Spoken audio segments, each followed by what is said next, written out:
ටිකක් ඉඳගන්න මෙච්චර වෙලා ඉඳගෙන හිටියලු වතුර ටිකක් ගෙනත් දෙන්න දානවා. අර කරදරයක්. මඩක් ඉඳගන්න.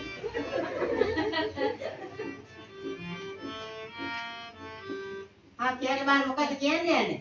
වතුරක් ඉඳගන්න මඩ පුදුනේ. උකට කියන්න ඕනේ. අනේ අයිතිකාරයෙන් කිව්වා මෙතන. හොඳද? ආ. හරි මම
Guru